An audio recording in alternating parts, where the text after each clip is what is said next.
today. Yeah, I know it's a cold, rainy day, but we get to warm it up in here. How does that sound? Do you feel like you would? Oh, I should say welcome to Unity of Tucson. I assume most of you already know who I am, but I will introduce myself. I'm Reverend Dr.Jonathan Zenz. It is a delight to share this time with you. And if you feel like you want to get up and dance to our opening song, please feel free. Love is in the air, everywhere I look around. Love is in the air, every sight and every sound.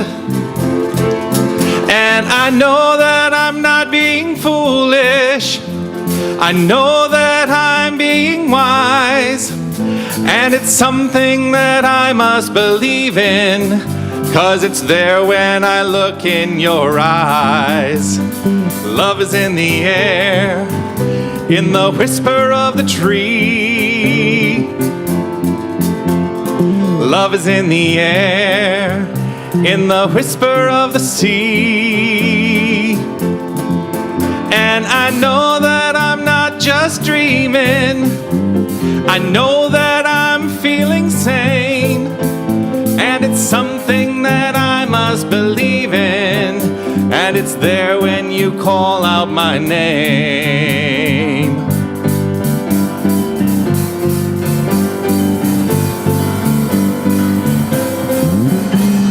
Love is in the air. Love is in the air. Oh.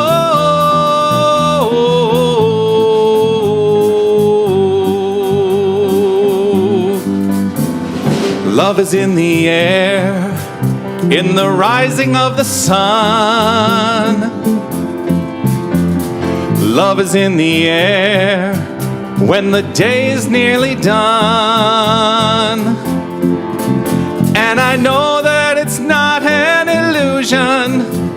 I know what I see is true. And it's something that I must believe in. And it's there when I reach out to you. Love is in the air, everywhere I look around. Love is in the air, every sight and every sound. And I know that I'm not being foolish. I know that I'm being wise. And it's something that I must believe in. And it's there when I look in your eyes.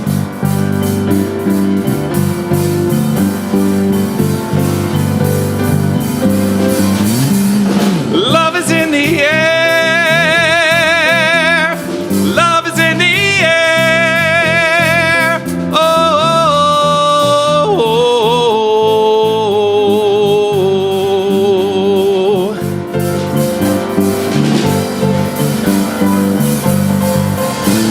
Love is in the air.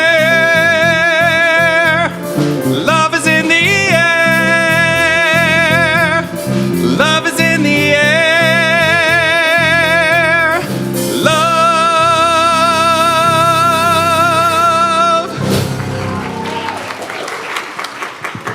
Love is in the air. What a great way to start the day. What do you think?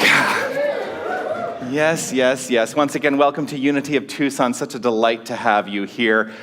This beautiful spiritual center, this church that we have created that is rooted in the philosophy of New Thought as interpreted by Charles and Myrtle Fillmore. And yes, that we're here to celebrate love. At the end of the day, that's what it's all about for me. Let's just keep celebrating love. We are a spiritual community that teaches practical tools with this in mind, that as we engage practical spiritual tools, our life gets better. And so that's what we're here to teach, is to offer practical tools that we can incorporate into our lives. Now, I also say each week, typically, that you may not believe everything that you hear today, and that's okay. That is absolutely okay, because part of what we are here to do is to examine our beliefs and to determine if our beliefs are working for us, because our beliefs with our thoughts and feelings are creating the construct of our experience. And so if something butts up against your belief system here today, be willing to take a look at that. Be willing to look into your heart and say, hey, is this really working for me in my life? And if it is, great. And if it's not, you're in charge. You get to do something about it. That's the important lesson. We carry a vision and a mission here at Unity of Tucson, and I would love for us to collectively state out loud the words of our vision statement. There they are. Let's say this together. We envision a world awakened to its magnificence. The vision is how we see the world. The mission are the steps that we take to achieve that vision. So let's state out loud these words of our mission statement. Love only, forgive everything, remember who you are. Yeah. Love only, forgive everything, and remember who you are. If you are joining us for the first time today, I would like to say welcome. Let me first reach out and say hello to anybody who may be watching online with us today, whether you're watching live right now on a Sunday morning or you're watching in the archive. It's wonderful to know that we are sharing an energetic connection through this thing called the internet. How amazing is the internet? I think about 25 years ago, this would not have been possible in the way that we're able to do it so easily now. So grateful to make this connection. If you would go to unitytucson.com/connect and fill out some information there, we will keep this connection going and going and going. Now, if you're new in the room here today, I would love to, if you're comfortable, have you identify yourself by either standing up or waving your hand, because we also have a gift that we would like to offer to you. So is there anyone who's joining us for the first time today? You can stand up, raise your hand. Keep them high, because Ross is going to come around. And yes, welcome, welcome, welcome. Now, there's another gift in addition to the physical gift that we're giving to you, and that is we're going to let you know something that we have learned about you, because we do our research here at Unity of Tucson.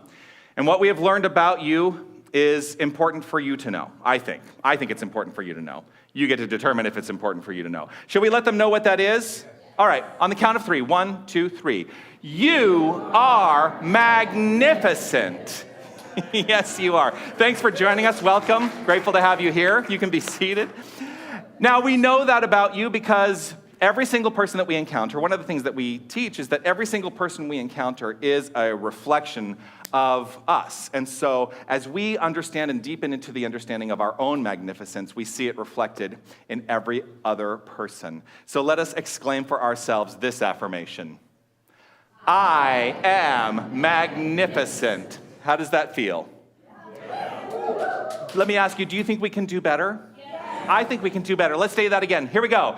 I am magnificent. Yes, that feels good, doesn't it? Glorious. Glorious, glorious, glorious. What do I do next? So I have to laugh because we've changed some of the technical stuff around here, so I don't have control over this anymore, which is probably a good thing. But it makes me feel a little on edge. So I'm gonna settle myself into comfort around the change, because change is a good thing. And I'm going to invite here to join me on stage Kathy Brandon, who is our keeper of the flames today.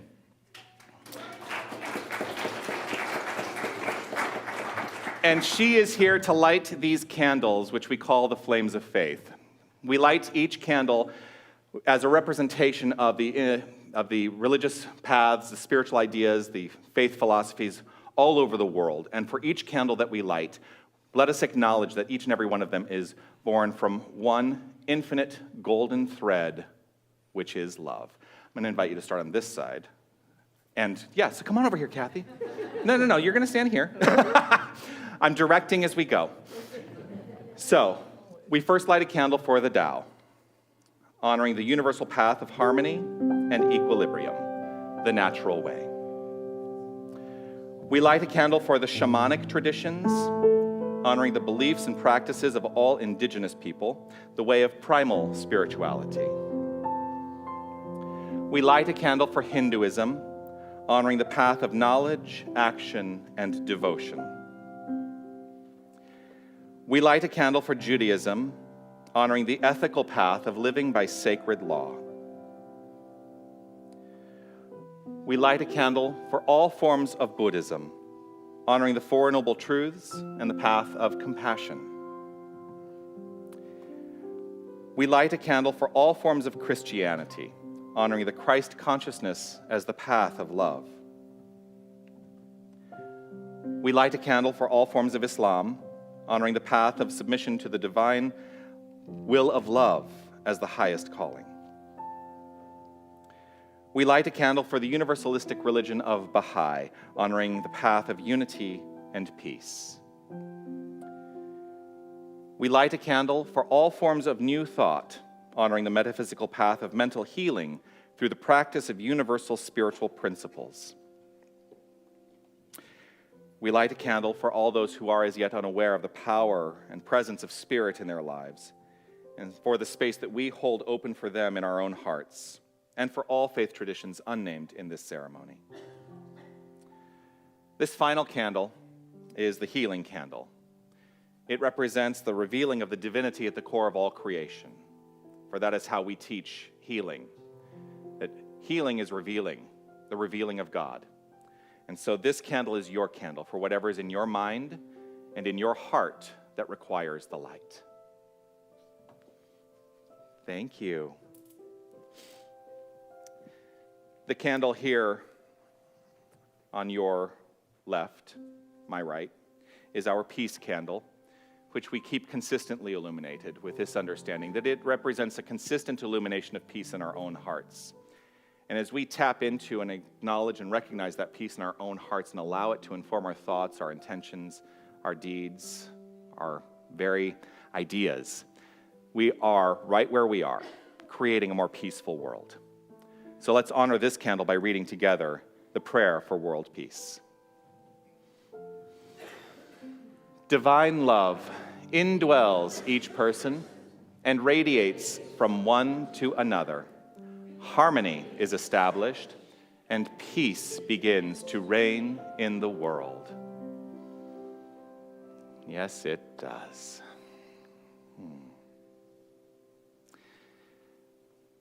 We have a core of magnificent individuals here, in addition to our keepers of the flames, who have committed themselves to magnificent prayer practice for themselves and on behalf of this community.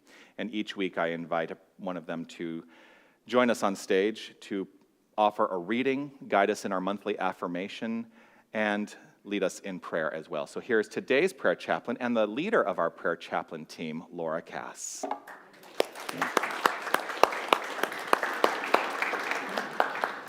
Really great to see how many brave souls came out this morning. Yeah, very, very good. Glad to see you all. So, I'm just taking a deep breath after that dancing and singing. I just wanted to talk about this newly ordained minister friend of mine, something that happened a few years ago. He was newly ordained, moved to, and I'm not talking about Jonathan, don't worry. Newly ordained, moved to a community that he did not know. He was assigned there, and barely assigned, and he was asked if he would preside at a graveside memorial. And he didn't really know the people, he was new, but he said, well, of course he would, he's the new minister. So he set off in what he thought was plenty of time to get to the cemetery. But of course he kept getting lost. Took the wrong turn, took this turn. Anyway, he was pretty late getting there. And when he drove up, he couldn't see a group of mourners anywhere.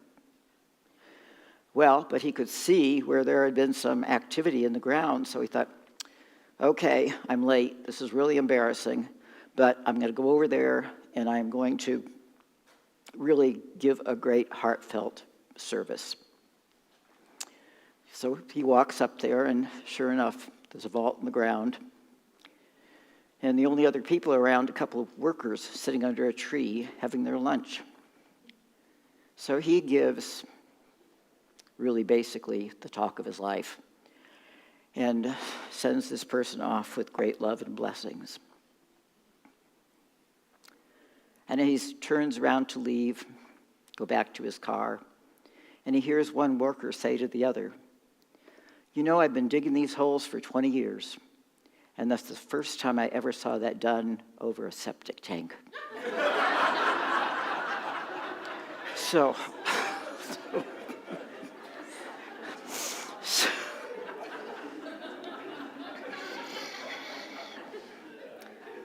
so what does it say about assumptions that we make?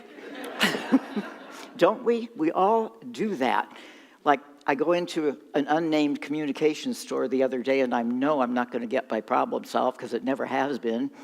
And I'm like, but I'm going to give it one more try, and then I get this great service. It's all fixed. Only on top of that, I'm going to get a $100 Visa prepaid gift card. I'm like, whoo! Anyway, so let's not make assumptions. It's very easy to make. If you have read at all Don Miguel Ruiz, who has wonderful, wonderful talks about everything, and one of the things he talks about is don't make assumptions. And we all do this. But let me read a little bit about what he has to say. Everything you perceive is a reflection of what is real, just like the reflections in a mirror, except for one important difference. Behind the mirror, there's nothing but your behind the mirror, there is nothing. But behind your eyes is a brain that tries to make sense of everything. Your brain is interpreting everything you perceive according to the meaning you give to every symbol, according to the structure of your language, according to all of the knowledge that was pre-programmed in your mind. Everything you perceive is being filtered through your own belief system. And we know that's true because what we believe is what we have been told and what we have learned since our first day on earth.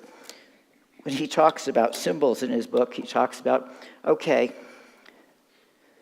somewhere or another someone told us this was a pen. I don't know. That's just what we learned. It's a pen. So we all believe it. It's a name that someone gave to an object. Wonder if this were really called a car. It could be. We don't know. Wonder if somebody had told us this was a car since we were growing up. But it could be more than that, because to everyone it could be a different kind of a car. This could be your gray Hyundai. This could be your white SUV.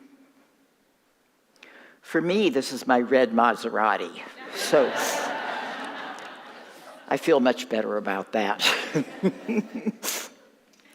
But you can see how easy it is for us humans to distort what we perceive. Light reproduces a perfect image of what is real, but we distort the image by creating a story with all these symbols and opinions that we have learned. We dream about it with our imagination, and by agreement we think that our dream is the absolute truth, when the real truth is that our dream is a relative truth, a reflection of the truth that will always be distorted by this knowledge that we have in our memory. So, taking that into thought, now that you're all questioning what you know, let's take a look at what our monthly affirmation is. And we are still in February, aren't we? I'm going to read the affirmation and then ask you to repeat it thoughtfully with me twice. The affirmation for the month is, I seek within and I find only God. I seek within and I find only God. I seek within and I find only God.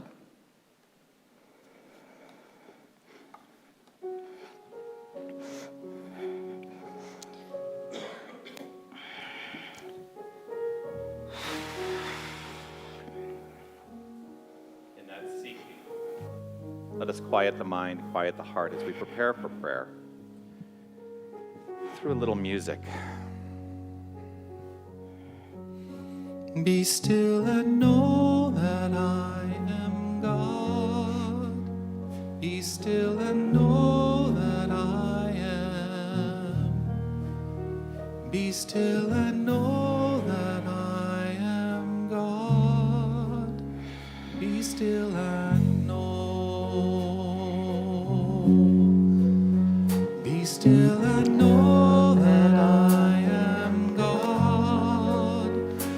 still and know that I am. Be still and know that I am God. Be still and know. We are still. We know. We know the truth of who we are. We hold that close. We know what's in our heart, what's in our being. We acknowledge how we came to be these beautiful humans on this very beautiful earth. We project our love out to others all around the world. And the more we project, the more we receive. For it is truly ours to receive. There is no need to question why we receive it or why we should receive it, but we do. And we know that those things that we have learned all of our lives, from childhood and on, we know that we can question them. We know that we are our own person, and if we choose to question, that's to our good. And we believe. We believe.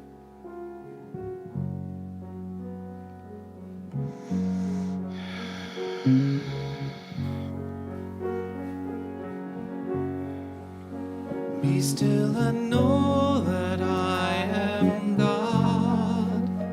Be still and know that I am. Be still and know that I am God. Be still and know. Be still and know. Be still and know.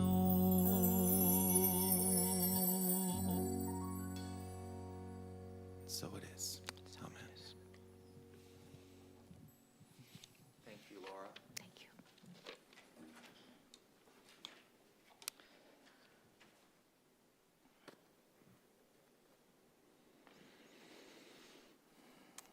I feel like as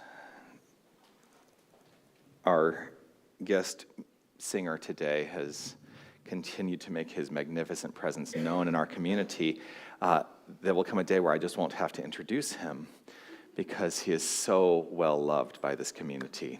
And I'm so delighted every time he joins us to share his gift of song with us. Here with our featured song of the day, please welcome Armin Dertadian.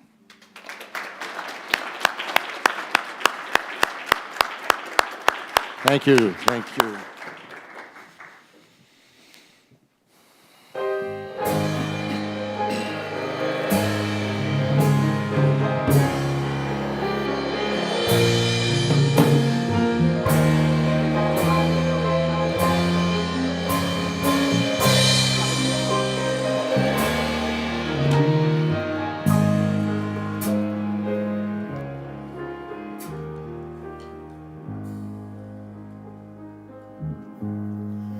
When you walk through a storm, hold your head up high and don't be afraid of the dark. At the end of the storm is a golden sky and the sweet silver song of a lark. Walk on through the wind, walk on through the rain, though your dreams be tossed and blown. Walk on, walk on with hope in your heart, and you'll never walk alone. You'll never walk alone. Walk on with hope in your heart, and you'll never walk alone. You'll never walk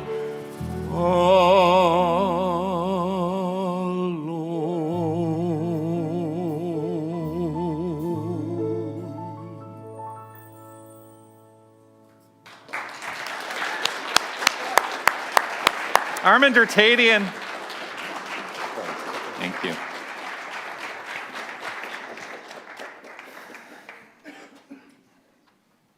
When I was living in Los Angeles, and this is probably around 2003, I hired a new voice teacher who was a classically trained, he's classically trained. His whole point of view is you become classically trained to be able to do the things you want to do in every genre of music that you want to do. And this was one of the songs that we worked on to get that real legit sound, right? Which you almost never hear me do here. I am so grateful that you brought that song. I love that song. Rodgers and Hammerstein, they just, come on. Boy, could they write a great song. A couple years before that, when I was living in Los Angeles, I was actually introduced to the Four Agreements for the first time. This is long before I had any inkling that I was ever going to be in New Thought or become a minister or anything. And I read this book and I thought, wait, I'm creating my experience? What? Because up until that point, I'd had a very different construct of the way life was unfolding. And I'm so grateful that I can still look back on that as being an introduction to this line of philosophy. It really has shifted and changed my life tremendously. And as I have engaged in this, I have deepened more and more and more into realizing and understanding and teaching wholeness. Absolute wholeness. Because what I thought for a long time is that I was broken and that I was incomplete. And if that resonates with anybody in here, I'm not going to make you raise your hand. Could you imagine? Who here feels broken? Not when we're here. Right? And it's easy when we're in these places, when we have magnificent community all around telling us, gosh, you are magnificent. Look what a brilliant, brave, glorious idea in the mind of God you are expressing right here and right now. And then you go home or you walk out and you go down the street and you're, about halfway, let me guess, it's probably going to be like Craycroft and Glen if that's the direction you go. And you all of a sudden forget. I'm like, what did he say? I don't remember. It is easy when we're here. I'm grateful that I get to come here to work every day. It's easy to remember. But if there is any part of you that feels broken, I want you to know that fundamentally that is not true. Fundamentally, the truth of your being is absolute, integral wholeness. You can be nothing other than perfection embodied and expressing. When we put our faith in those things out there, in what society is telling us or what our parents are telling us, sorry, Dad, or what our teachers are telling us or what the government is telling us, when we put our faith in all of those things out there, it becomes very easy to forget. And so today's whole message is truly going to be around remembering who we are. We are wholeness. right where we are. And as this month, the theme for February has been deepening, and this is the final Sunday of the month, it makes me think, what have I truly deepened into? What have I truly deepened into in the practice this month?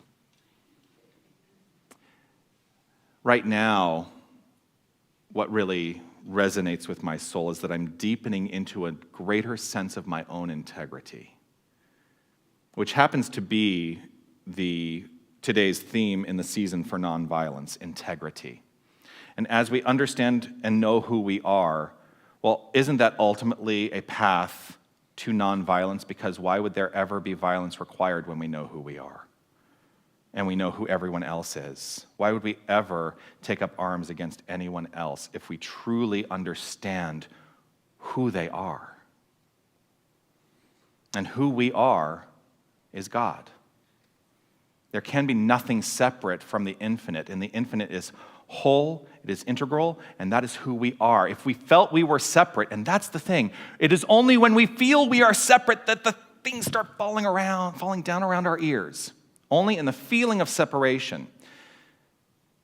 So I want us all to relax in this moment and feel the innate wholeness that we are.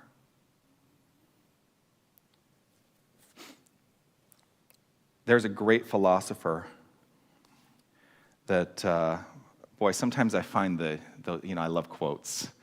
I find these quotes, and there's this great philosopher who offered this idea. He said, I believe in God, but not as one thing, not as an old man in the sky. I believe that what people call God is something in all of us. I believe that what Jesus and Muhammad and Buddha and all the rest said was right. It's just that the translations have gone wrong. That philosopher is John Lennon. I know, everybody's like, wow. He was quite the New Thought idealist, and I will say idealist because New Thought is born out of the construct of idealism. I believe in God not as one thing, not as an old man in the sky. You hear me ever say that? I believe that what people call God is something in all of us. And we've deepened into that even more. We teach here that it is not just something in us, it is us. There can be no separation. More on that later. It's a whole new technical setup that now my notes aren't going anywhere. It's good. I can make it work. I'm going to start that over. There we go. Now it's working. Technology, I always say, technology is an amazing thing when it works. So, class on Wednesday was off the hook. Who's in class on Wednesday? It was off the hook, wasn't it, in the conversation that we had? I asked a very poignant question, and boy, the whole class was taken over by trying to wrestle with the answer to this question. The question I asked was this: what is consciousness? We talk about consciousness all the time in this philosophy, and we have a joke also that if you are in class settings, and perhaps you need to take an exam of some sort, that if you answered every question in that exam with the word consciousness, you wouldn't be wrong. And then I say, don't try it in my class. But we wrestled with this question: what is consciousness? It was a substantial conversation that unfolded around this. And really what this leads me to is to ask this question: why is it important to understand what consciousness is and to truly root into our own definition of what consciousness is? Because, like I say, we talk about it all the time. What we ultimately, I think, got to is consciousness is awareness, and I'm always inviting us into opening up our awareness of who we are, because it is in awareness that those broken pieces can be addressed, because when we become aware of them, we can do something about them. Far too many people are walking around blind to the brokenness that is not their fault, because I want to be very clear. I'm not talking about blame here. You will never hear me use the word blame. You will hear me use the word responsibility. But blame and responsibility are not the same thing. Responsibility is the capacity to be able to see what has been and make appropriate choices moving forward for the best expression of our lives. That's true responsibility. And then I break it down in a way that it's actually not the root of the word. It is our responsibility, right? How do we respond in any given situation? Because here's the thing too. Those broken people out there, none of them are in here, I'm sure of it, but those broken people out there, part of what happens is if they are not healing their own brokenness, they're going to try to break you. Because hurt people hurt people. Hurt people hurt people. And I don't blame them, but I invite them into deepening into love and a greater understanding of the truth of their being. The way that I do that is by choosing to understand love and the truth of my own being and living from that place. Because the great mystics of the world, the great teachers, the Buddha, Jesus, Muhammad, they lived by example. They taught by example. And so if we are looking to change the world, it's not about trying to manipulate those things out there or those people out there, but by living as the example of the Christ consciousness, the infinite magnificence that we wholeheartedly are. So consciousness, what we came to, what is consciousness? Consciousness is God. There is nothing other than that. And as we open our awareness to that truth, that wholeness, life gets better. Would it be nice if life just got easier? Consciousness itself is creative. God's nature is creative. And so, we are always creating. Now, I want to differentiate, because sometimes people say, oh, these New Thought churches, they talk about the, dare to be creative. And they align the construct of creativity with artistic talent. And you may not be the kind of artist, you may not be a fine artist, but you are an artist. You are an artist, whether you think you are or not. But oftentimes they say, well, I can't dare be creative because I'm not artistic. You are creative just by being you, by existing. And so we're going to separate those two ideas right now. When I talk about creativity, I'm not talking about being artistic, although that may be an outlet for your creativity. I'm talking about the very living of life is creative. And so are you living a thoroughly creative life from the point of view of wholeness, knowing who you are? And I will dare you to be more creative in your life, to be more than you think you can be. Because oftentimes what we think we can be has been limited by the stories we've been told and accepted as true. Break down the stories and write a new story. What a creative way to use your mind. Because nothing from the past has any bearing on who you are right now moving forward. The nature of creativity is inspiration. Do you feel inspired? That's a good answer. For the other 100 people in the room who didn't hear the one person, she said yes. Are you inspired? Do you feel inspired? Inspiration literally means divine breath. Oftentimes when we do meditation practice, we invite a focus on the breathing, the physical experience of breathing, but also it is a representation of the infinite circulation of all that is. And as we breathe in, we breathe out, we keep ourselves in this circulation, and we live the divine breath. It is a function of the spirit inspiration, it is. It is a function of the spirit, not the intellect. And so if you are looking to shift, to be more creative, focus on the breath, be more inspired.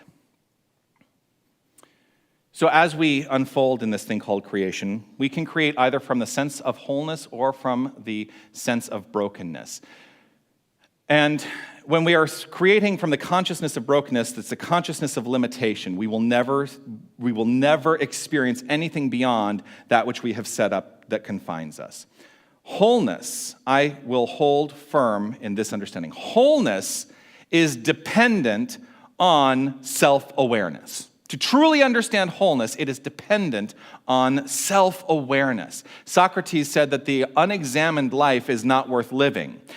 So to examine our life means we are stepping into self-awareness. So let me ask you, are you living a life worth living? You don't have to answer that if it's not feeling good for you today. That's okay. Are you living a life that is worth living? Wholeness, integrity, wholeness equals integrity, which means that it can never be divided.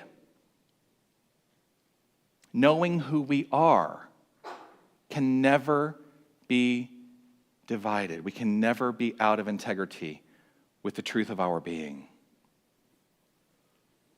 which is God. The very thing that many of us seek by walking through these doors is the thing that is doing the seeking. We come into these spiritual centers looking for something. And usually when we're brand new to these communities, we seek it. There's that guy up there. He might give me the answer. He might say the thing that's going to help me understand what it is out there that is going to define me. You can never be defined by anything out there. Your entire definition comes from right here. We are the very thing we seek. So if there's no other message that you leave with today, it is to know that what you have been seeking by coming here is who you are, the truth of who you are, the fundamental understanding of wholeness. That's it, nothing else. Are you catching a theme here today? Now, we have different approaches to experiencing that wholeness. So I talk about people coming in here. And one of the things we talked about in class on Wednesday night were different, I started getting to this thing saying, let's not talk about hierarchy. And then we talk about a way of understanding it that is rooted in a hierarchy. So just go with me on this for a moment. So in Wednesday's class and in the metaphysics class several months ago, we talked about different ways of understanding consciousness and how we might be experiencing consciousness. And so there are 4 things that I'm going to talk about that Paul Hasselback has offered us, Reverend Paul Hasselback. He offered consciousness understanding in this way. There's victim consciousness. Does that feel good? No. Victim consciousness. A lot of people are walking around with victim consciousness. A lot of people. And the thing about victim consciousness, which means life is happening to me. And in a victim consciousness, there's probably not a lot I can do about it because life is happening to me. And it feels very heavy, right? The thing about victim consciousness, if this is the point of view from which we are living life, then we will find the perpetrators to our victimization in everything we experience, whether they are perpetrating or not. We will make them our perpetrators. Victim consciousness, number 1. I think we can safely assume that pretty much everybody here and online who's connected here has risen above victim consciousness. They might be in victor consciousness. I'm a victor, right? I'm victorious. And that idea, that consciousness is that life is happening by me. I am the creator of my life, right? But it's still life out there is happening, but I get to manipulate it and coerce it and control it. Well, I think with that we've even risen above that construct. Some of us may be in what Hasselback calls vessel consciousness. Vessel consciousness means that life fundamentally is happening in me, right where I am. Life is happening in me. You've heard me talk a lot about this idea, right? Because as we think, so our experience unfolds. Well, if we are rooted on the inner life, then the outer life takes care of itself. But I think that perhaps the most important and the lofty goal that many are still looking to attain is the 4th level of consciousness as defined by Hasselback, and that is verity consciousness. Verity. meaning truth, which means that life is happening not to me, by me, or in me, but life is happening as me.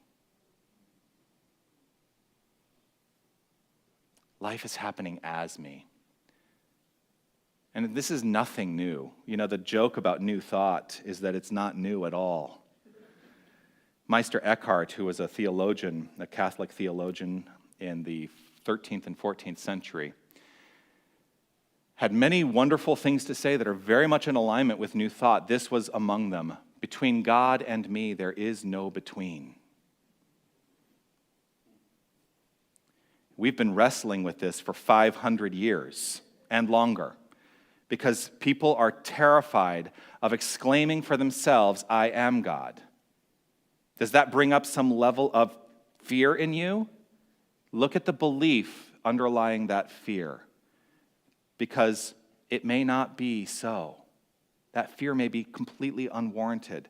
But we have to dismantle what we have learned from all those things out there. We have to dismantle the victim consciousness. We have to dismantle even the victor consciousness, and we have to dismantle the vessel consciousness to arrive at verity consciousness. But we're still struggling with it. Charles Fillmore in 1930, in an unpublished talk, offered this: the time is coming when we shall speak of God in the first person, for we shall displace all separation. What he's saying is that the time is coming. He's putting it in the future. The time is coming when we shall be able to step forward and say, I am God, understand that about ourselves, and not in a way that is separating ourselves from everyone else, but in a way that is deepening into the understanding that if I know who I am, that must be true for each and every person that I encounter. And we have dismantled discord in that philosophy, in that understanding. The time is coming when we shall speak of God in the first person, for we shall displace all separation. So my question is, that now is almost 100 years ago, 1930. By the way, it's 2023. It was 97 years ago. Why is it taking us so long to finally say, I am that which is? I am the wholeness. I am the integral expression of the truth of my being. I am God, and so are you. And so are you. And then I joke, there are going to be people who are going to have a hard time hearing that, right? Like at Thanksgiving, I think I even said, if you go to the Thanksgiving dinner table and you don't know who's sitting around the table and it's your whole family and maybe some extended family, you might not want to bring up the I am God conversation because some people are going to go, crazy. But it also might be the perfect time to bring up the I am God conversation. You don't know whose lives you're going to shift by stepping forth and making the claim for yourself, knowing who you are. That is the wholeness factor. That's the wholeness factor. Why do we keep waiting? Why do we fear the truth of wholeness? I'm ready to be done with it. The fear, not the wholeness. Spiritual practice from the point of view of wholeness is more powerful than anything that is attempted from a belief in separation. So if you find yourself on your knees praying to God, stop it. Wow, I didn't know that would get applause. But here's the thing. If you find yourself praying to God, stop it. Start speaking your truth as God and see how your life changes. Is it not time that we truly, truly, truly wake up? Because awakened minds seek to advance, and they are not afraid of spiritual ideas. I trust that we are all awakened.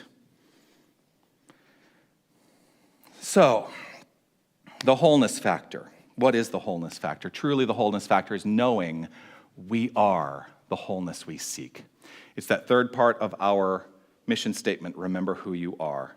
But that is also the construct of those first two statements, love only and forgive everything. When we love only, when we forgive everything, let us do that with the understanding of who we are. We are infinite wholeness. So knowing who we are is the wholeness we seek. let us live life accordingly. That's the wholeness factor. Peace and blessings. You are magnificent.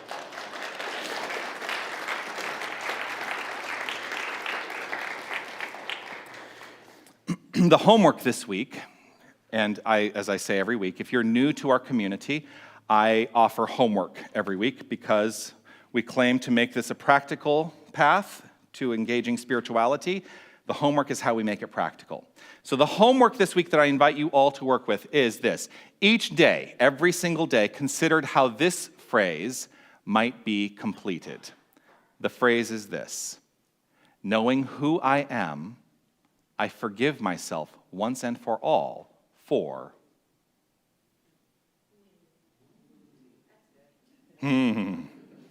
I'll repeat the phrase. Remember, if you're on our email list, this will be in the email that goes out tomorrow. Each day, consider how this phrase might be completed. Knowing who I am, I forgive myself once and for all for... See what comes up for you. I invite you to relax right where you are.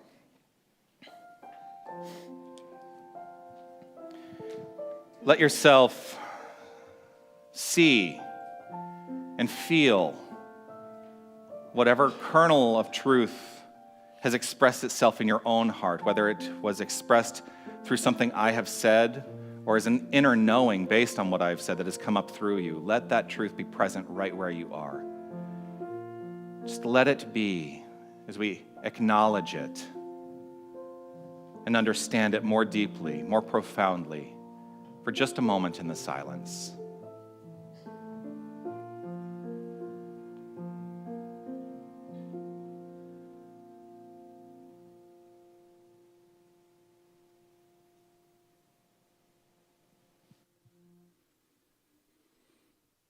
In the silence there is peace.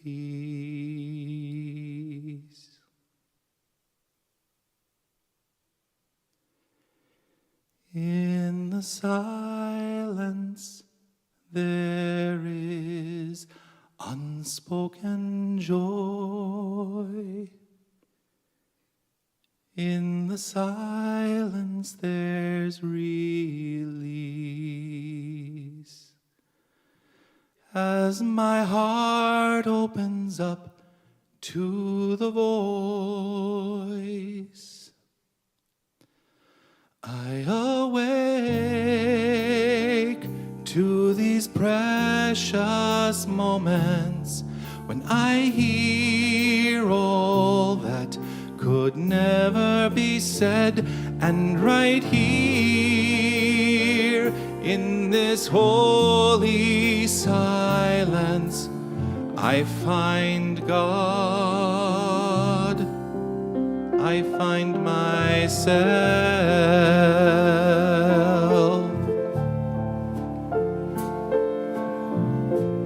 I find God,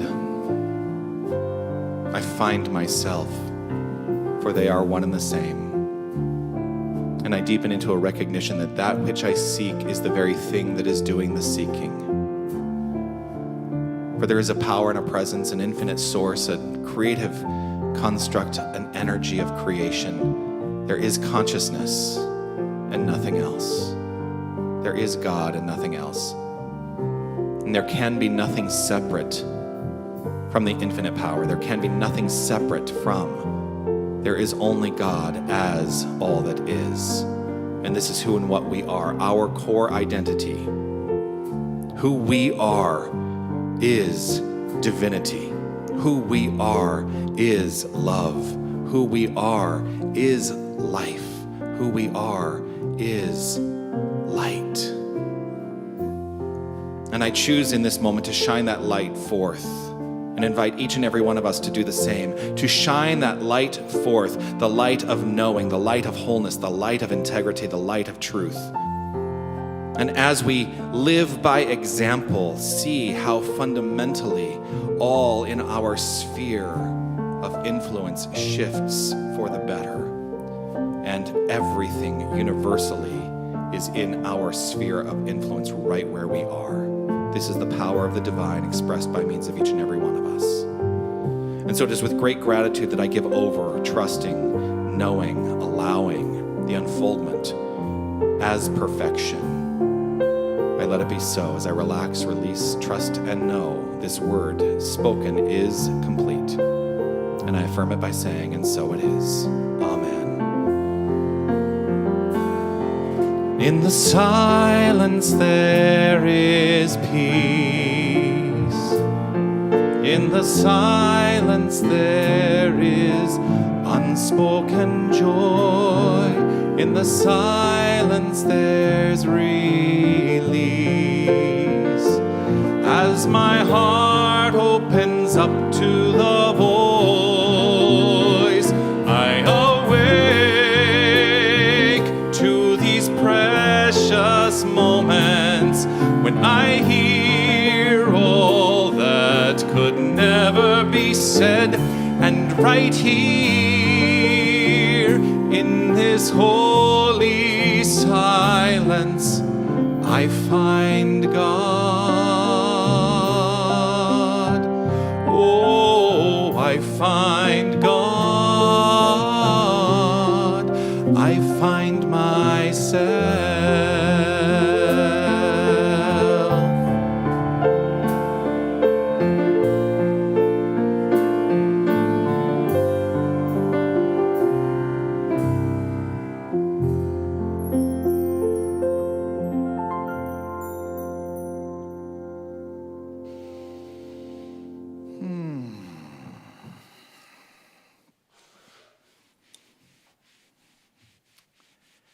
Laura, it is your turn again.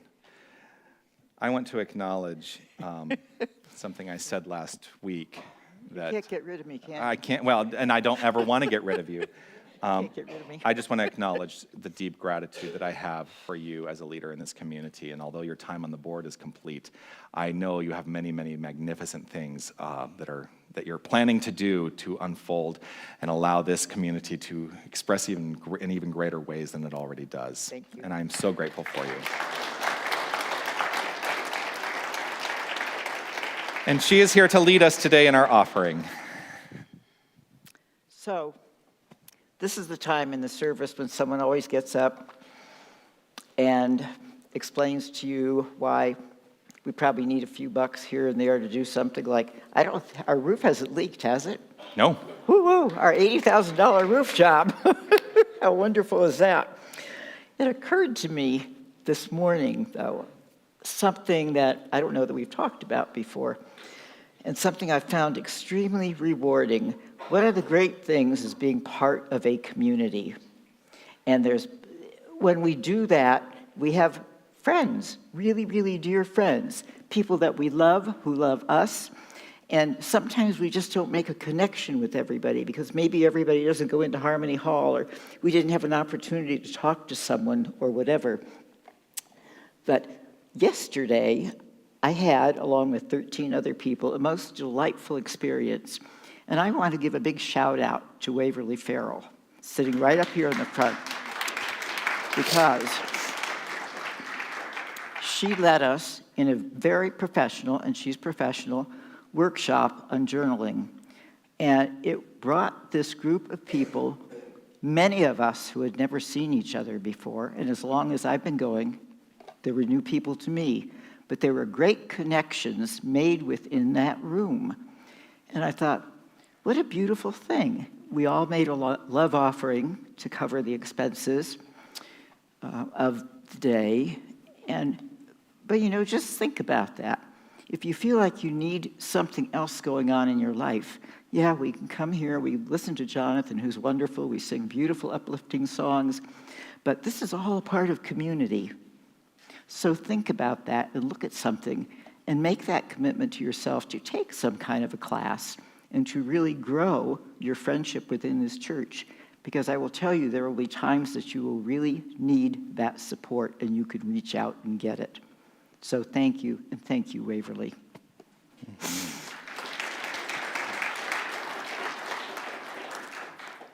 So It was great. That was great. That's all you were going to say. That's all. I have Yeah, nothing well, else to there are say. many ways that you can support this community. You can, of course... That's your job. Yes, so that's my job. We have various electronic means to give. You can text Unity Tucson to 73256. You can make your contribution in the bookstore, or if you've got a phone, you can scan that code. It'll take you right to our giving page. You can also give cash, checks in the baskets as they go around. The one thing I do want to let you know that as you give, let it be a gift of love, from love, knowing the truth of who you are, because that's what blesses this community, and I am deeply grateful. As the baskets go around, let us sing our giving song.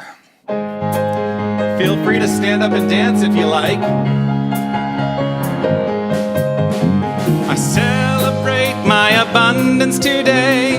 By giving this gift, I show my faith. As I open my heart, my world becomes a better place. I release all fear as I share gratefully. This love that I give always gives back to me.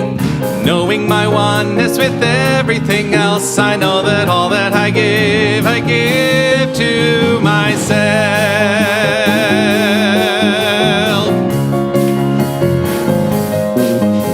I celebrate my abundance today. By giving this gift, I show my faith. As I open my heart, my world becomes a better place. I release all fear as I share gratefully. This love that I give always gives back to me. Knowing my oneness with everything else, I know that all that I give to myself.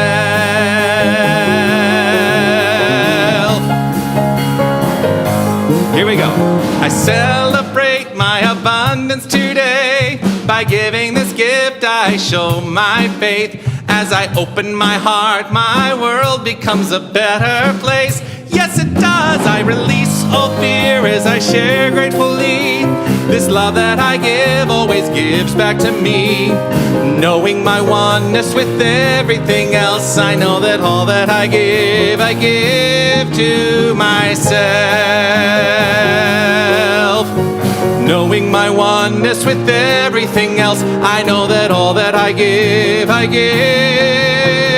to myself.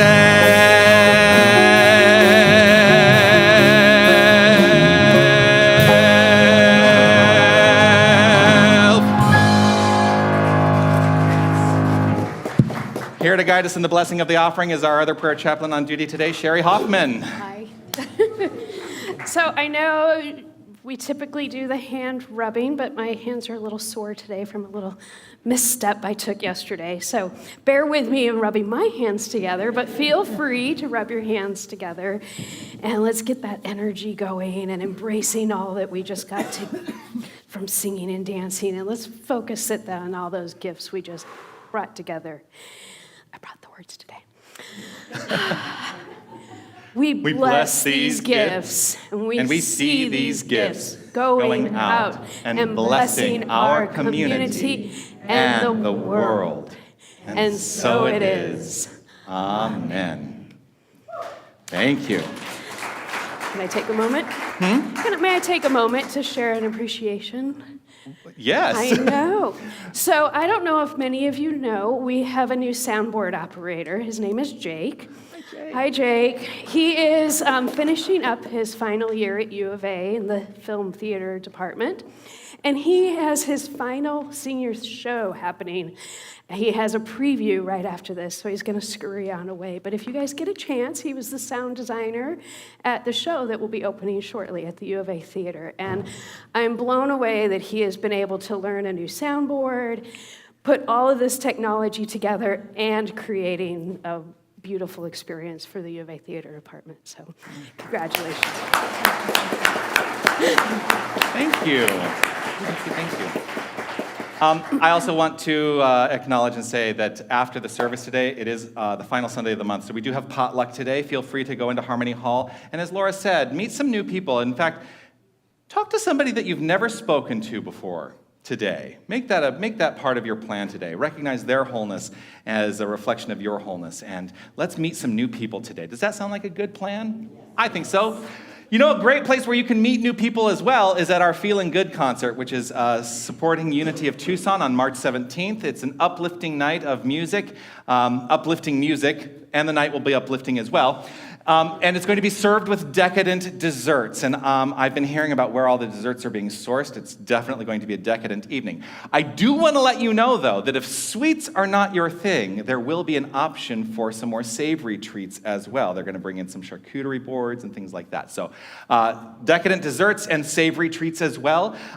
If you have not purchased your tickets, you can scan the QR code there to purchase your seat right now on your phone, or you can purchase tickets in the Desert Light Metaphysical Books and Gift Store, and or you can go online. If you're watching online, you can go online and purchase your tickets right now. It's going to be an amazing evening, right, Linda?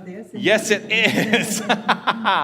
Also happening here at Unity of Tucson is going to be... there we are. See, it's very hard if I don't have control. I'm like, is the slide there? Yes, it is. Spiritual education. We have a new class that is going to begin on March 15th. Will be 8 class meetings on Wednesday evenings, 6 p.m. to 8 p.m. Meditation practices. This is an accredited course through Unity Worldwide Spiritual Institute. That does not mean that you have to take it for credit, but if you are taking it for credit, it does count.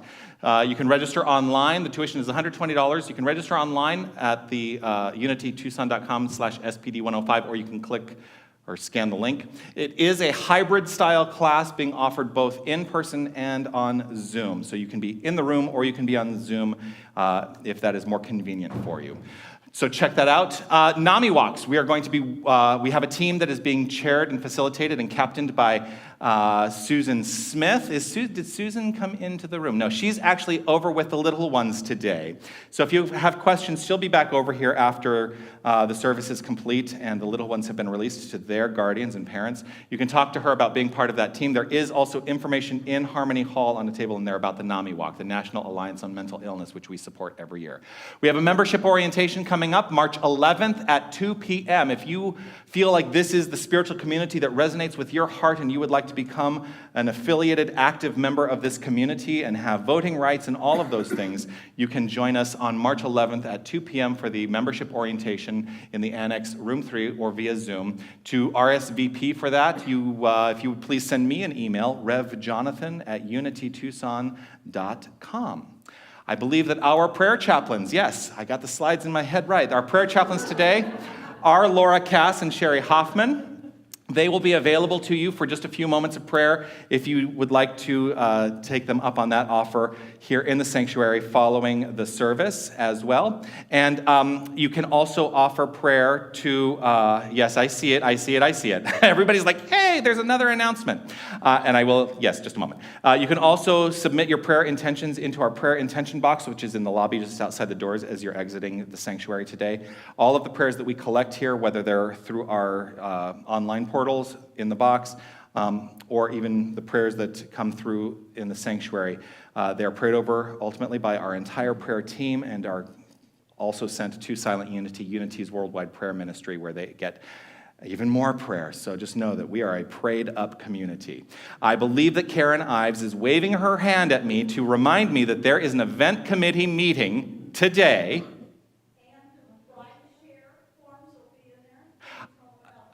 If you remind me about the ride share for the concert, right? Yeah. So one of the things is we know that some people have difficulty driving at night. If you are willing to drive, and if you need a ride, if you're willing to drive, there are forms that you can fill out as a driver that will invite you to put down your closest intersection so that we can arrange for people who would like rides to the concert to have that available to them. That is going to be available in the bookstore. That plus, if you are on the events committee, there is an events committee meeting today. Room 3? Yes, she's saying yes. So room 3, following the celebration, grab something from the potluck and take it on over to room 3 if you are on the events committee. Is that it? All right, I want to say thank you to everybody who made today the amazing experience that it has been and is, and I know will continue to be in my own heart. Let us, of course, give great gratitude to our technical team, Jake, Don, Jim, and Carrymon today. Kay on the camera. Grateful for your service. I want to say thank you to Kathy Brandon, our Keeper of the Flames today.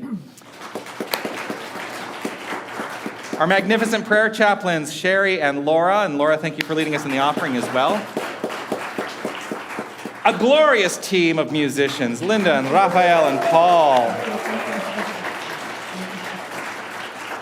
And of course, speaking of glorious musicians, let us give it up for Armand Dertadian. Thank you, thank you, thank you. Yes, as we complete our time here, let us share together this prayer of divine awareness. I am infinite light. I am infinite love. I am infinite power. I am infinite presence. Wherever God is, I am. Wherever I am, God is. And so it is. Amen. Feel free to dance as we put a little love in our hearts. Think of your fellow man, lend him a helping hand. Put a little love in your heart. You see it's getting late, oh please don't hesitate. Put a little love in your heart. And the world will be a better place. And the world will be a better place for you. For you and me. and me. Just wait, You just wait and see. Another day goes by and still the children cry. Put a little love in your heart. If you want the world to know, we won't let hatred grow. Put a little love in your heart. And the world will be a better place. And the world will be a better place for you and me. Just wait, You just wait and see. Wait and see. Take a good look around, and if you're looking down, put a little love in your heart. I hope when you decide, kindness will be your guide. Put a little love in your heart. And the world will be a better place. And the world will be a better place for you and me. Just wait and see. Put a little love in your heart. each and every day. Put a little love in your heart. There is no better way. Put a little love in your heart. It's up to you. Put a little love in your heart. Make it a magnificent week, everyone.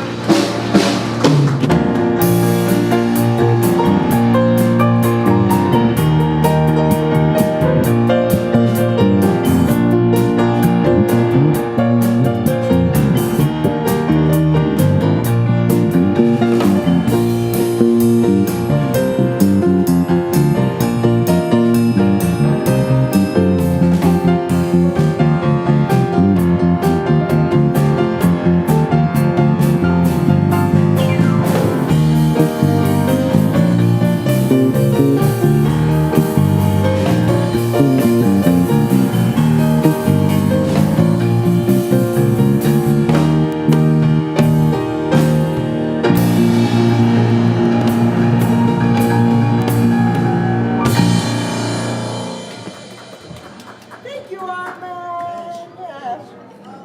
Went off without a hitch. No, you're great. No, thank you. Love it. So we'll have you back here, okay? Soon. Thank you, Armand.